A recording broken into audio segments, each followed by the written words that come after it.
Neonic Void Productions presents.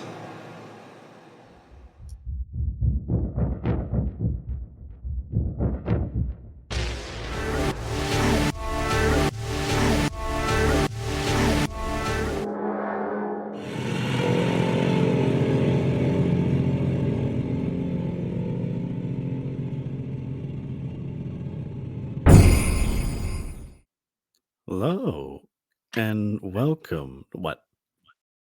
Nothing. I'm sorry. Continue. Don't Uh, don't mind me. Jesus. I'm a fucking. You ruined stupid. it. You I'm fucking ruined it. I'm stupid. Don't listen to me. I had a weird pitch to it, so I'll try it again.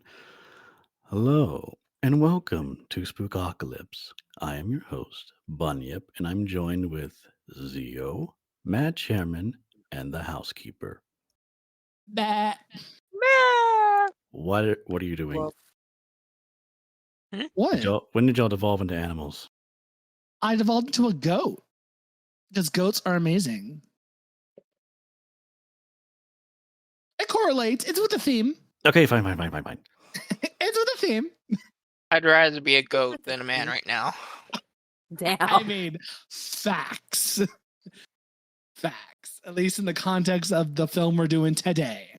But Yeah. before we go into that, housekeeper, be a ghoul and tell us the spiel. No. Fired. Replacement. I'm gonna call up replacement right now. Okay. I got you. Okay, sure. All right. So if you like this podcast, make sure you follow and rate us on whatever sites you listen to your podcast. Make sure you follow us on Twitter. I'm not calling it by that stupid ass fucking name.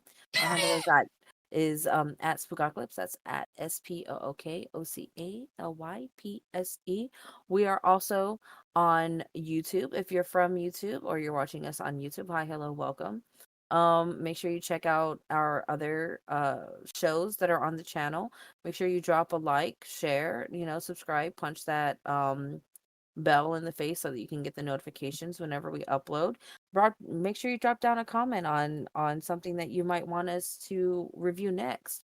New episodes will be updated or uploaded every Saturday. The links are going to be down in the descriptions for other podcasts as well that are part of our Neonic family. We're going to be doing some spooky shit, and mints are going to be on that pillow. Today's favorite mint, vengeance. I don't know what flavor would be vengeance. Well, I know it's best served cold. Ooh, So maybe I mean, an ice you're cream right. flavor. An ice cream flavor. Vengeance vanilla. Vanilla vengeance. Vanilla vengeance. Vanilla vengeance. Makes That's sense. that's the name of the game, baby.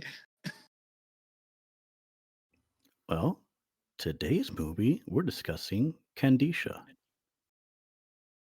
which is, I think it's a Shudder exclusive, or is it a Shudder original? It's a Shudder. Oh fuck! It's a Shudder. How do you spell it? Kani? Kandisha. And by the way, it's Shudder month. Yes. Welcome. Yay. We're in October, the best time of the year. I woke up on the 1st and I'm like, oh my God, it's spoopy season. Yes. Oh God, it's so good. So for the next 3 weeks, we are going to be, is it 3 weeks? Yes, it's 3 weeks. In the next 3 weeks, we're going to be doing 3 different movies from Shudder. And then the last week of October before Halloween is going to be a surprise. Again, we're not going to mention anything like that until it's there. So look forward to that. But for the first 3 weeks, it's going to be Shudder stuff.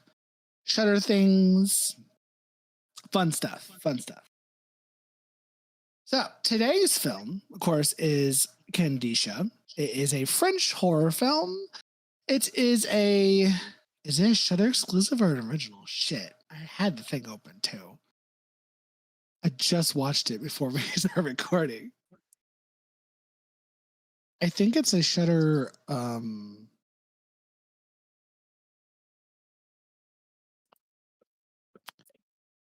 exclusive. Ah, No, I'm it's looking it up. Shudder It's a original. Shudder original. Yeah, Yep, there it is. it's a Shudder original. Original, yeah. It's directed by Alexandre. Bustillo Yeah. and Julianne Maury. I'm terrible with names. Okay. We're dealing with a French film here, so it's going to get a little rough for me. Oh, Over then here. that might actually be Bustillo. So this film was released October 16th, 2020. And of course, it is a Shudder original. Well, I actually don't know how being a Shudder original works per se, because it wasn't funded by Shudder. It was done by two different companies, WY Productions, a production, and eSpirits, a French company. I'm not even going to try to pronounce that, but another French company. So I don't know how it works with Shudder when they call it Shudder exclusive to Shudder originals. They might. I don't know. I don't know how that works, but it's considered a Shudder original. This is also the same guy who directed the movie Leatherface, the prequel to Texas Chainsaw Massacre back in 2017, which if you have not watched that movie, I personally enjoyed that one. That one was fun for a prequel. And they've also taken part in ABCs of Horror, and recently they did the film The Deep House. So that was done by XYZ Films and Blumhouse. I think Blumhouse. So these two people that are the directors, they've been around horror. They've been around horror a little bit. So I have definitely heard of their work. I just didn't know that I know of their work. I didn't know of them until I literally looked them up right now. So I'm like, oh, I know these films. So there you go. And the film is in French completely, so you have to watch it with subtitles on Shudder. 85 minutes long. All French actors, pretty much. Yeah, that's pretty much it. The story, Bunyip, take us away. Take us on a journey through Kandisha and why 3 out of 4 of us would be fucked. All right, so it all starts off like there's some. I'm gonna assume that they're either like late teens or early 20s. They're teenagers. Yeah, it takes place in Paris, France, I believe. I don't think the movie is too clear about it, but some of the reviews I looked at to get an idea of the plot summary were like, yeah, it takes place in Paris. Yeah, it's probably in Paris. Probably. So a bunch of these characters are meeting up in a little diner and they're just talking. I think the first character we're introduced to is Binto. She is, I think it's like, hang on. I keep losing my thoughts for some reason. But anyway, they're just talking and then you see these group of friends, they're just eating and their dialogue gets weirdly racist at the beginning. Like one of the characters says like, oh, this person wouldn't date a black girl because they all have AIDS or something like that. Yeah, I'm like, what the hell? Where did this come from? Like, it comes out of fucking nowhere. And then they're referring to their Arab friends, like, isn't she white? And it's like, Arab, white, it's the same thing.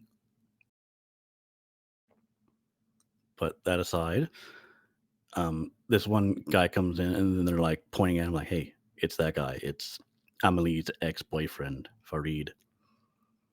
And then they're like, hey, Farid, Amelie doesn't love you anymore. You need to move on.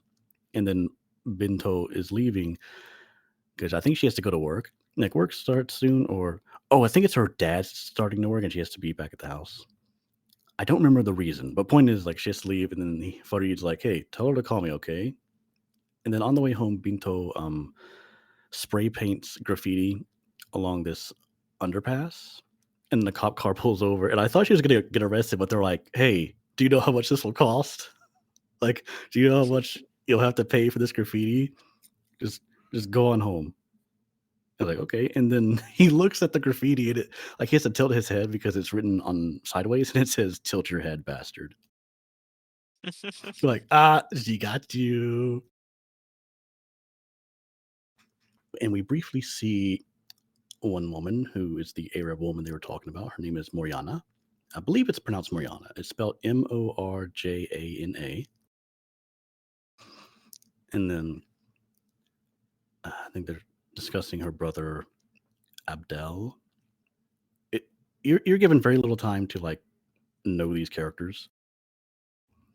And then they all meet up with Amelie, and they're in this abandoned building that's, I think it's supposed to be demolished, but you don't find out about this until like much later. It kind of looks like an old hotel or an apartment building called Vega. So they meet up and they're spray painting graffiti, and it's a mural. It's a mural dedicated to Moriana's deceased parents, and that it looks really good. Yeah. Like compared to all the other graffiti in the place, it's like here's a portrait and it looks sublime. And they're listening to music in English, which I thought was kind of funny. Just like everything is in French except for the music. hmm And then one of the girls finds the word Kandisha hidden on one of the walls. And then Moriana's like, "Oh yeah, Kandisha refers to this Moroccan legend of Aisha Kandisha. She's a vengeful ghost of a beautiful woman who can be summoned with a pentagram." And then they like chant her name 5 times just to be like, we're playing. Nothing really bad is gonna happen. But then it's like, okay, we finished the mural, let's go home. And Amelie goes her own way to her own apartment, and she runs into Farid, who is drunk, and he freaking assaults Amelie because he can't get over her. And like he hits her, knocks her out, and then she's in some, I don't know where this building is. It's just like here's a couch with garbage bags, and then he starts going. He tries to throw himself on her. Yes, it's a heavy assault scene, but she fights away. She bites off part of his lip. Good. Good. That was Just, great. like bites it off and then And she headbutts him in the face. yeah, and yeah. Emily finally breaks away. She leaves, and then Farid doesn't chase after her. Emily makes her way back home, and she's still bleeding from her nose. And she's in the bathroom, and then she draws the pentagram, and then she chants Aisha Kandisha's name 5 times, or as many times as is necessary to get Kandisha to appear. And then Kandisha shows up near Farid, and then he sees her, freaks out, runs away, and then he's running into the road, and then you just hear like a car hit him. And then it's the next day.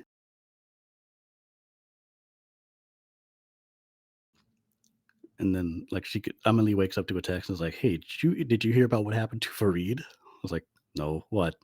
And then they're just suddenly on the roof of this other building with a couch, and their friends are playing with a soccer ball. I was like, "Yeah, Farid got hit with a car. It was the craziest thing." Ooh. And I think someone calls over one of their friends, Ako or Akko, and he's holding the soccer ball. And then for some reason, Moriana just like kicks the ball off the roof. It's like, why did you do that? It looked like a shiny new ball too, and just kicked it off the roof. By the way, we're having an outdoor party near this drained swimming pool. And let's see. Oh yeah. It's kind of established early that the most important person to Amelie is her little brother. What was his name? Antoine? I think so. I think so. Antoine. If I'm mispronouncing it, I'm sorry. I'm not too familiar with some of these names, but I think it's Antoine. So he was like, "Can I come to the party? Can I come to the party?" And she's like, "Yeah, sure." And they're at the party. And one of the characters, oh yeah, one of the characters has a girlfriend who is pregnant, and the baby is on its way. And while Emily's just staring into the fire that's burning in the middle of this pool, that guy comes over, is like, "Hey, you all right?" And the Kandisha, I guess he doesn't see her, but Amelie sees her. No one else sees Kandisha, but it's Amelie and the intended victim are able to see her. But in this case, I don't think this person is able to see Kandisha. Just throws him into the fire, and his head catches a flame. Yeah, he just lights up like a match. Yeah. Oh yeah, his name was Ben, and there was no saving him, unfortunately. Rip Ben. Well, he been burnt. But And so you wonder, okay, Kandisha killed one intended target, but also one unintended target. Now, why is this? We don't know yet. But it comes to the next day, and Amelie tells Binto and Moriana about the summoning that she performed to bring Kandisha into their world. And they're like, that doesn't seem like... I think they disbelieve her at first, but then they're like, okay, fine. They look it up on the internet to see what else they can find. They're like, yeah, Kandisha's a Moroccan legend. And she was first alive in 16th century Portugal, and she had fought against occupation from the Portuguese. It's not too well explained, but you get familiar with it. And basically, Kandisha was captured by 6 men and tortured to death. And then she made a deal with a jinn and would come back to life and get revenge on these 6 men. And now every time you summon Kandisha, she will take vengeance upon 6 men. And somehow it's based on like how close these people are to the person who summoned them. And as we see, the men who are killed by Kandisha are like in varying, like increasing levels of closeness to Amelie. Mhm. I'm trying to see, when does Akko die? Oh, it's oh no. Akko's just at his home or his apartment, not even doing anything, and then he hears a noise in the kitchen, and then Kandisha appears. Oh wait, hang on, I'm getting mixed up. So Kandisha appears in Amelie's apartment first, but doesn't really do anything. She's just there.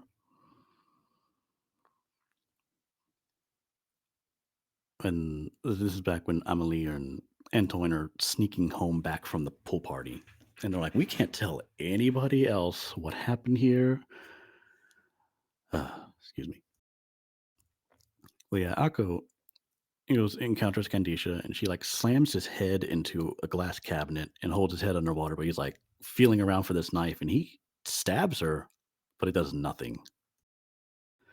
It does nothing at all. And the next thing you see is just, here's the establishing shot of the building, and then the glass breaks, and then a few seconds later, Aiko's body just hits the ground. And that was a pretty gruesome sight, like how his head Yes, it was. basically like part of his head exploded on impact. Yeah, and you get an aerial shot of it, and it's just brains, and it's just like, Jesus Christ, they really went in. Yeah, and it's like all of the innocent bystander deaths are gruesome. Yet Farid's you don't even see Farid's death. It's just, oh, he's gone.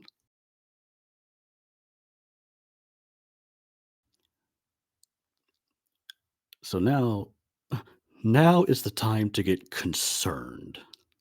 Now, Yup. So it's like, not okay, after everything else. Just yeah. right now. So then it's like, okay, Kandisha goes after men, right? So next might be Morgana's brother, Abdel, or maybe our friend Erwin, who was the guy who works out a lot, I think. I think maybe Abdel's the one that works out a lot. And then Erwin is the one that's in the nursery and sees that baby that was recently delivered. But Wasn't either that way, his? No. I'm not sure. It might have been. I don't know if Was it was. he in a relationship with a girl that was pregnant in the beginning of the movie? Yeah. I think Yeah.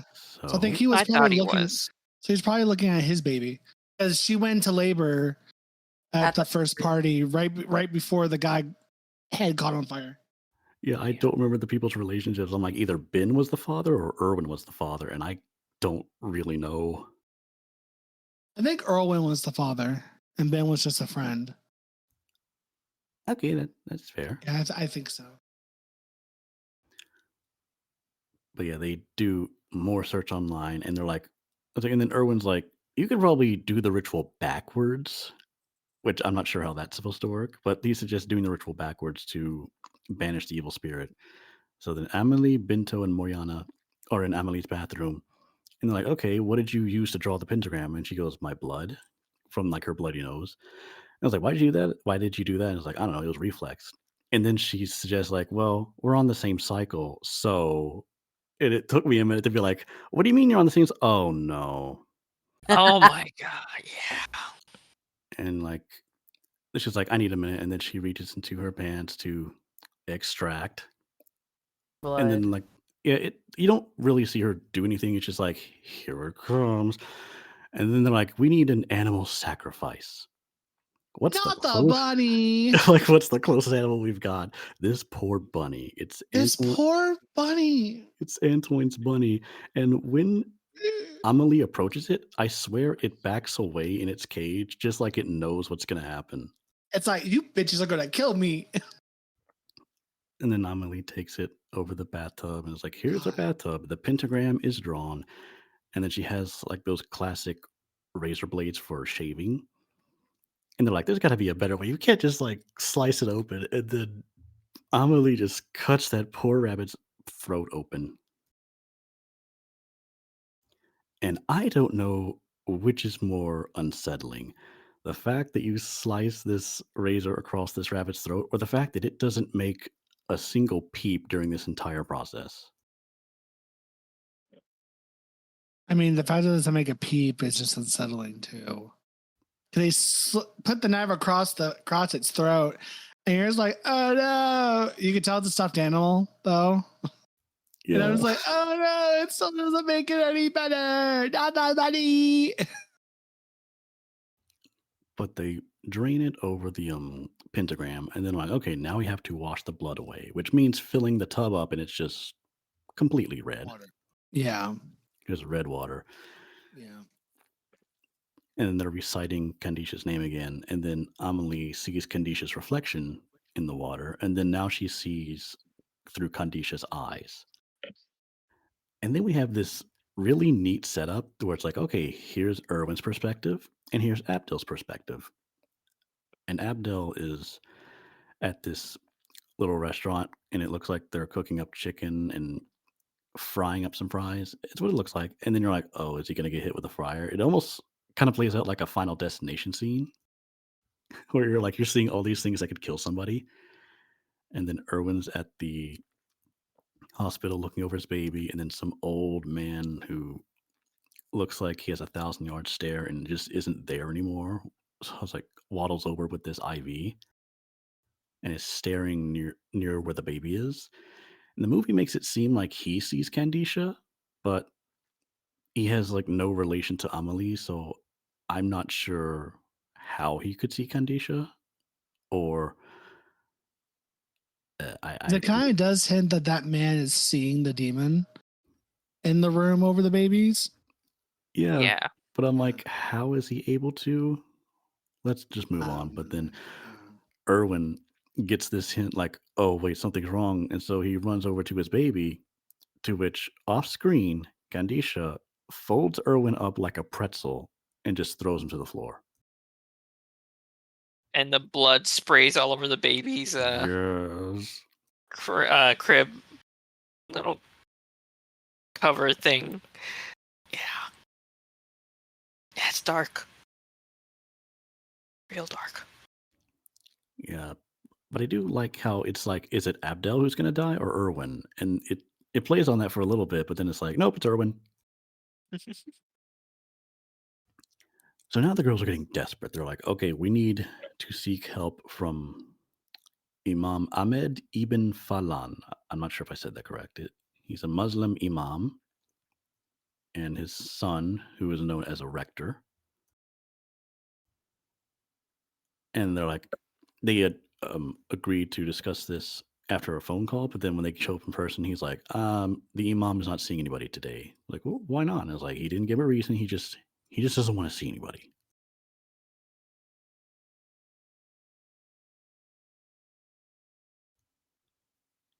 And let's see. I guess later they try again, and they meet up at the rector's apartment, and there they meet Ahmed ibn Falan, and then they uncover like this carpet, and it's like, oh look, here is the seal of Solomon, just under this guy's carpets. Makes sense. Zio, is there any significance to the seal of Solomon that you know of? The seal, I mean, the Solomon is the book of Solomon is the book of demons. So I would assume that's what they were referencing. I suppose that makes sense because So the seal Kandisha- of let me look that up right quick. Seal of Solomon. The seal of Solomon is a thing. It is often depicted as it's basically like a circle with the Star of David in the middle of it. It's a hexagram. And then there's a variant form of the secret seal of Solomon. But that seems to be the main, from what I'm seeing here, the main variant of that is it's like a circle with Star of David in the middle of it. But yeah, it all correlates to the Book of Solomon and the Israelite King Solomon and his medieval mystical traditions that he does, Jewish mysticism with like Islamic mysticism and Western occult, all that fun stuff. Okay. And then at this point, the rector explains like how Kandisha works. It's like, well, you had Farid killed, like it killed Farid, but then now it requires 6 additional male killings in order to be sated. Yo. And we've had Farid, Akko, Irwin. I think that's basically Farid and then 2 people so far, unless I lost track.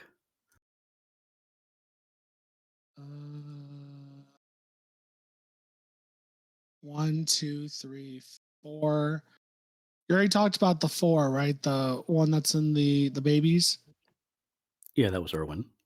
or one that was twisted like a pretzel. So he's 4.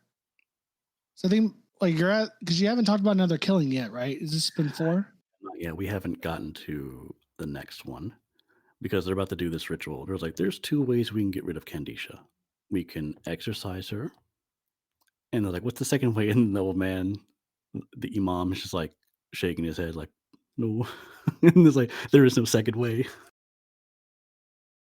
What do you mean there's no second? There's no second way. You just said there's a second way. There's no second way. We're just gonna have to exercise her here and now. Yeah, see how well that goes. So Ahmed, the rector, which is Ahmed's son, Amelie, Binto, and Moriana, they join hands while seated in a circle representing the seal of Solomon. And then Ahmed recites the exorcism, and the girls repeat after him. Kandisha rises from the center, and they all see these weird visions, but it all works out. They're like, the exorcism is successful. Imam has to rest. And yet Abdel is at, it looks kind of like a sauna. And then Kandisha shows up, and Abdel tries to get away, but he slips. And then Kandisha just walks over with her demon goat hooves and stomps on his ankles, his Yeah. spine, and his head. I was like, Queen, work. And I was like, oh no. You're working She's too like, hard. fuck you, bitch. I was like, girl, you're doing too much. The head crushed in an unexpected way, though. I thought it would be like, It's so gross. like it's more like a piercing. Like the way Yeah. Kandisha walks is like she's wearing high heels Yeah. because of the hooves. Does the hooves? Yeah, I mean, they do hooves. have like heels now that look like hooves. they do. They do. They do. The homegirl, I mean, Kandisha, homegirl looking busted. Yeah, but she Because gets in her demon form, she's like much taller, has her goat legs, but she looks very inhuman. Like, so she just walks in because she puts on the disguise as that beautiful woman, and it's like an illusion. An illusion. Yeah, she comes in, steps on his ankle, gross, bone pops out, and then the spine. The spine is what does it for me. Because it doesn't even pop out, it doesn't break. You see just a little trickle of blood, but the way it just caves in, I was like, oh, that's so gross. I love it. Oh, Yep, and how the bones don't puncture the skin; they just no, raise just, up. yeah, it's just so gross. It's so gross. So good. And so the girls go back to the rector to be like, "Hey, the exorcism didn't work," and he's like, "Yeah, about that. You can't talk to my dad right now because he's dead." Uh-oh. And And the I, reasoning is that the ritual he performed consumed the last of his strength, so he just died from weakness. Damn. And I guess that's Well, indirect killing from Kandisha, so it doesn't really count towards her yeah, it quota. doesn't count. Boo! Boo. Yeah, Cheating! yeah. The quota for Kandisha kind of gets confusing because you're like, isn't Farid the first? And it's like, no, Farid was the intended target, and then there's 6 more that she has to kill. Yeah. And I'm like, so is she killing 7 people? Well, technically, yes, but was summoned to kill a target, and the 6 is like a consolation prize for her. That's the way I see it. Here, kill Funsies. kill this person, and here's your payment. Kill these 6, or kill 6 men. That's your payment. These are a consolation prize. Hey, here you go. Here's your payment. Kill any 6 men you want, apparently. Based on emotional proximity to the summoner, I guess. But anyway, we'd probably have to read up on the original myth of Kandisha to get more Is information. Kandisha on that. actually a myth? I think so. It says it's a Moroccan legend. Oh shit, it is. It's a female mythological figure in Morocco. Yeah, Morocco folklore. It's one of the number of folk characters who are similar to Jinn. Okay, shit. I didn't know this was real. Bet. Yes, the mythology is real. I thought this was made up. Did not know that this was a real thing. Fuck me then. Damn. And Okay, Kandisha, pop off, sis. I already like the idea of this movie because it's like, oh, it's a myth I didn't know about. And I think there should be more movies covering maybe less heard of mythologies. Period. that'd be great. Yeah. You could find some crazy monsters in myth that isn't just Western or Japanese or Chinese myths, stuff that's really popular. Exactly. But back to the story, they're like, what's the second way that we can get rid of Kandisha? And the rector's like, you have to end your own life.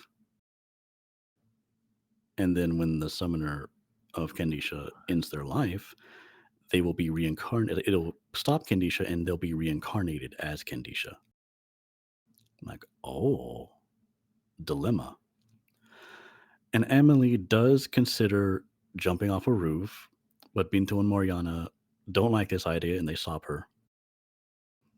And then they're thinking like, okay, who is possibly next? And they're like, oh no, Binto's father, probably the best character in the movie, is next. And every night he gets off a bus from work, and then like, okay, is the bus here? And then they see the bus. He gets off. It's like, oh, he's okay. He's like, oh, what are you 3 girls doing here? And they're like, nothing. All right, good night. And it's like, you want to go ahead and see this inside of my house? Yeah, sure.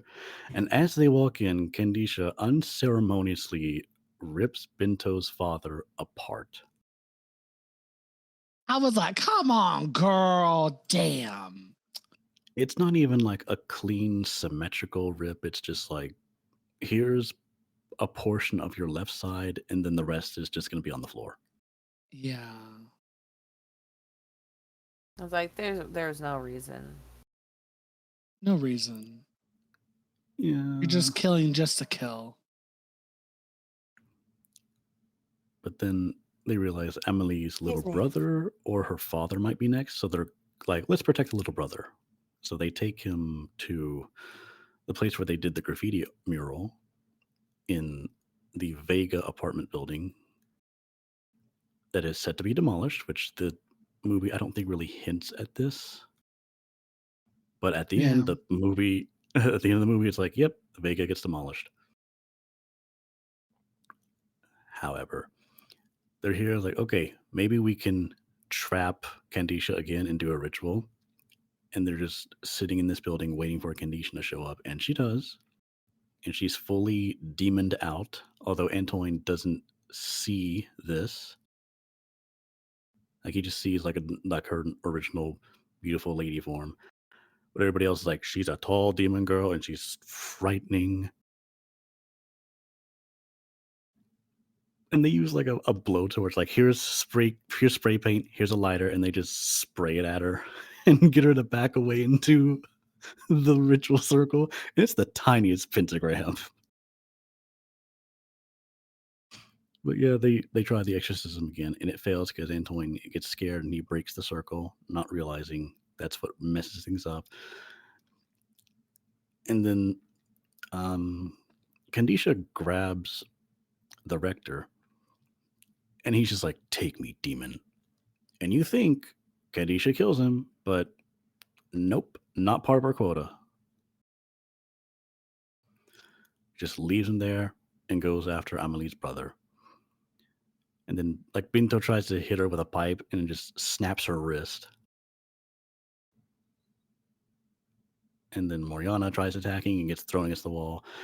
And then Emily is at this elevator shaft that's got a very long drop, and it's like, well, either your brother's gonna die or you're gonna die. Dun dun dun. And Kandisha almost touches Antoine's face, and then he opens his eyes, and Kandisha's gone. She's not there anymore. But Emily is also gone. And he looks down the shaft, and he sees that she threw herself down. Yeah. And then the rector comes in and is like, oh, shoot, I guess Kandisha's gone now. And then they hug, and it's the next day. They're at that building that they met up with where they were playing soccer. And then the Vega gets destroyed. And then it's like life back to usual. And then Antoine, I can't believe you, kid. He draws blood from his hand. And I have a slight problem with how the blood is drawn. Like as soon as that razor touches his hand, there's a pool of blood just ready. Mm-hmm. He slices a little far. Like you didn't need to cut that far, kid. He went from like the palm of his hand to like part of his wrist. Yeah. But he draws the pentagram and he recites Kandisha's name. And Kandisha's back, but she's got Amelie's face. Yup. And he's just so happy to see her. I'm like, God damn it, kid. Now, you didn't have an intended target, I'm guessing, but she's still got to kill 6 more people. So, what have you done, little boy? But other than that's the whole movie.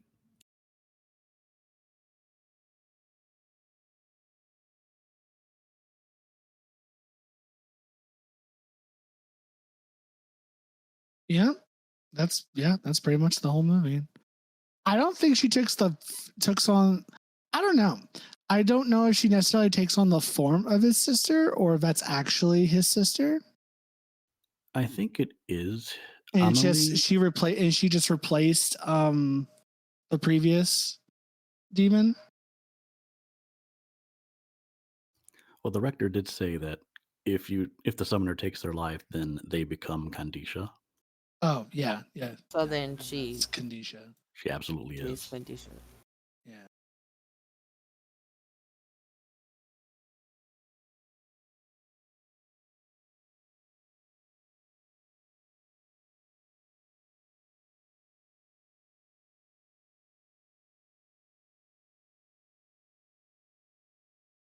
So, symbolism, mythology, religion, demons. I'm not entirely sure, but I think there is some history behind like this story, such as Portuguese occupation in Morocco, Yeah. which happened somewhere around the 16th century. I don't know much about this history, but it sort of seems like a revenge against the people who colonized Morocco at that time.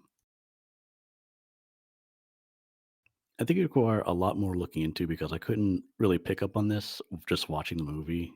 I guess if I had known about this history ahead of time, I would have been like, "Oh, that's what it's about." But I had a harder time detecting symbolism in this movie.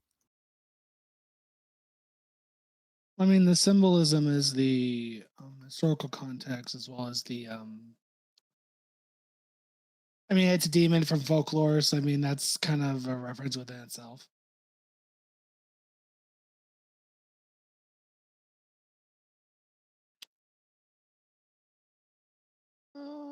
Okay, so that's basically that. It's pretty self-explanatory.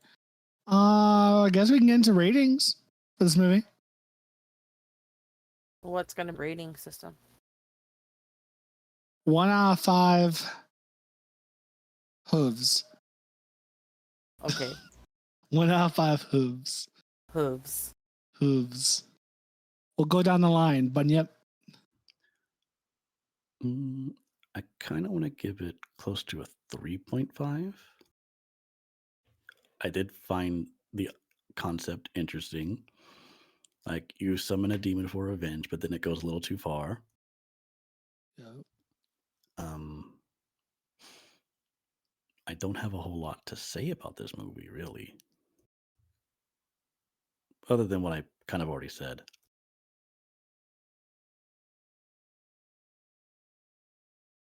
Okay. Okay. You're next. Me, I will give this movie also a 3.5 out of 5. It is I like this movie way more than I thought I was going to. I didn't think I didn't think I was gonna hate it, but I didn't think I was gonna be like I thought I was gonna be like, okay, it's a decent flick. But nah, I was incorrect. This one kind of slapped. So yeah, I'll give it a 3.5 out of 5. Solid. Okay. Okay.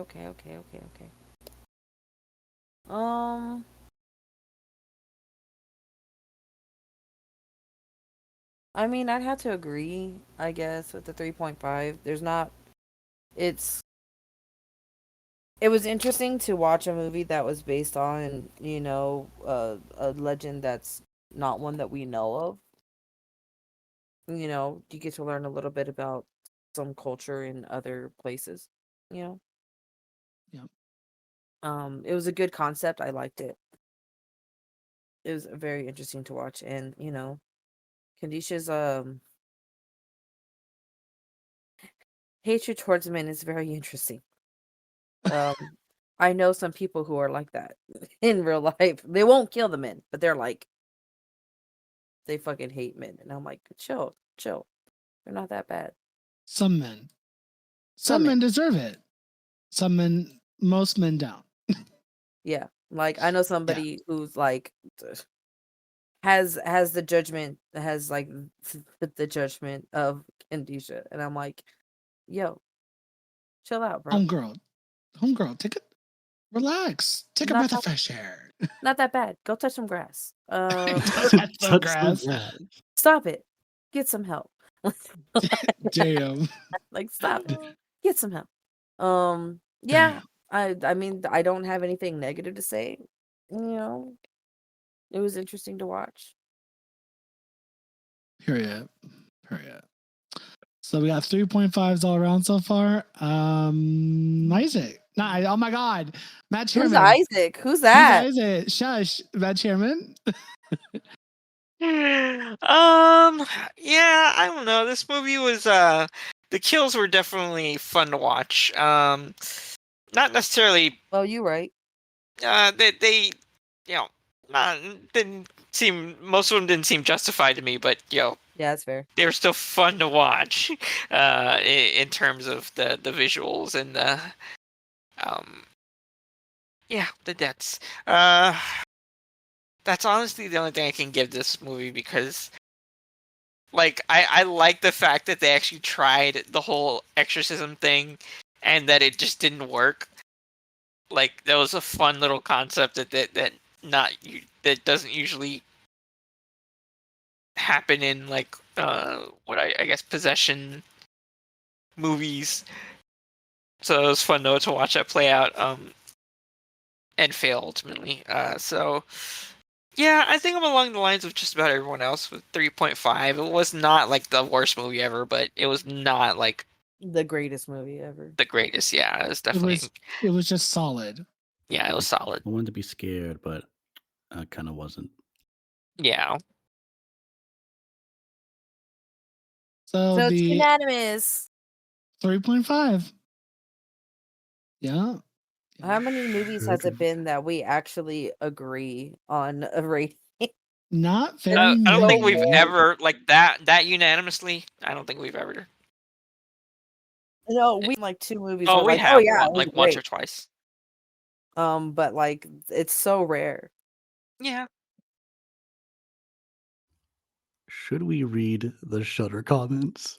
Oh my god, those are yes. so great. Oh, okay. Do we each want to pick like 2 or like how do we want to do this? Because there's some pretty good ones. We've tried to find some good ones. I got one that I like. It was called "The Killing of the Rabbit Was Unnecessary" because they're technically right. It didn't work.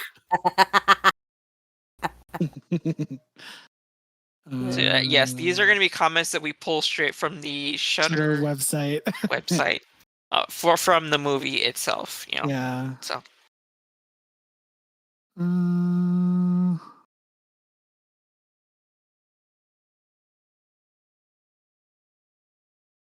God, this one doesn't really have any good ones. Oh, there's one that says animal cruelty isn't entertainment. Shudder. It was literally a stuffed animal. What do you mean? No rabbits were harmed in the making of this film. Like, I understand if you're put off by like animals getting killed in the movie, but it's fake. Okay, it's fictional. somebody put a hope they didn't actually kill a rabbit and give it 1 skull. I love reading like the ones that are really bad and then going and reading one that was actually really good. Like it's a good rating. Mm-hmm.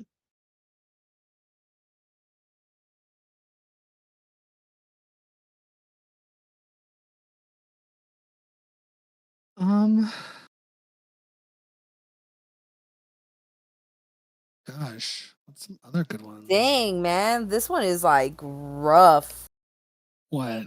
This is a rough one. This one was they were not happy with this movie. They rated it a 1 skull. And it says it's a shame I can't give it no skulls. I've been a member of Shudder for a year now, and this had to be the worst movie yet. A total waste of an hour and a half. If it needed to have been made at all, it only should have been one of those 15-minute segments in one of those TV anthologies.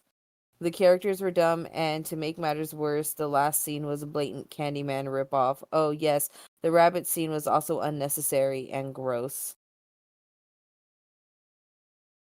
I'm like, damn, tell us how you really feel. Tell us how. Well, now I'm interested in Candyman because I haven't seen that one. You've never watched Candyman? No, I've never seen Candyman. Oh my god. I guess that goes on the list. But here's one. Here's a good one that's mentions Candyman again, but it's 5 skulls. Much more enjoyable than its influences, Candyman and Bloody Mary. I will for sure watch this one again. Damn. Drag Candyman. Drag him. The demon was kind of like a Muslim Yadarona. Yo! Wow.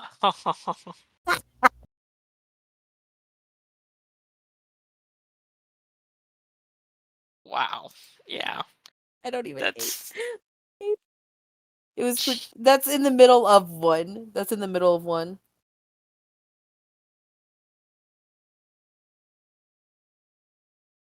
Like, I'm not reading the whole one. I just saw that comment. The demon was kind of like a Muslim Yaya Rona. Like, yo. Stop.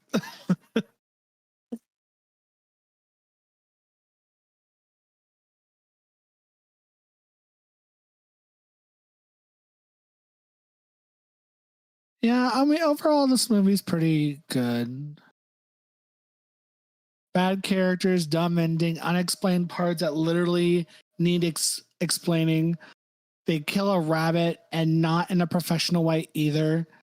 Overall, save yourself the trouble and watch something else. An above average exorcism scene the first time is the highlight. Everything else is very low meh at best.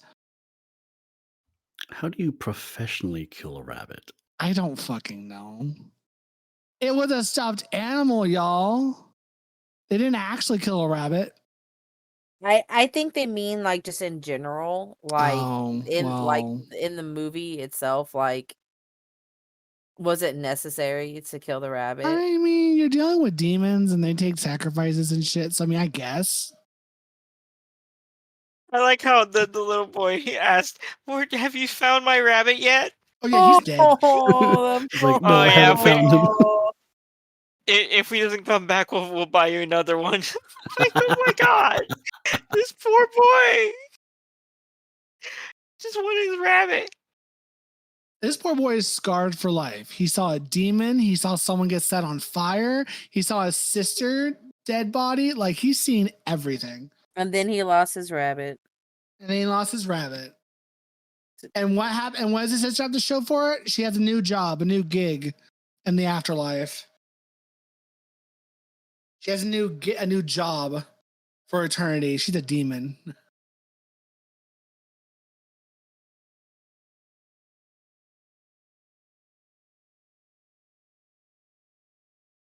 So yeah, that's Kandisha.